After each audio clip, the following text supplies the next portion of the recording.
தேர்தல் பத்திரங்கள் மூலம் ஊழல் செய்ய வழிவகை செய்கிறது. கார்ப்பரேட் எவ்வளவு லாபம் ஈட்டினாலும் குறிப்பிட்ட தொகை எங்களுக்கு தந்து செலவு கணக்கில் வைத்து கொள்ளலாம். உச்சநீதிமன்றம் தேர்தல் பத்திரங்கள் முறை ரத்து செய்துள்ளது.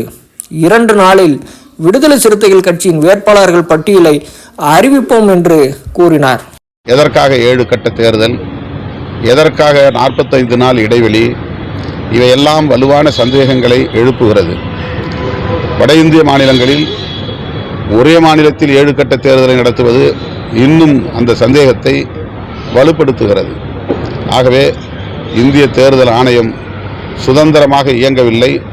தலைமை தேர்தல் ஆணையர் உள்ளிட்ட அனைத்து ஆணையர்களும் இன்றைய சங் பரிவார்களின் அரசுக்கு கட்டுப்பட்டு செயல்படுகிறார்கள் என்கிற போது தேர்தல் ஆணையத்தின் மீதே நம்பிக்கை இல்லை, நம்பகத்தன்மை இல்லை என்பதை விடுதலை சிறுத்தைகள் கட்சி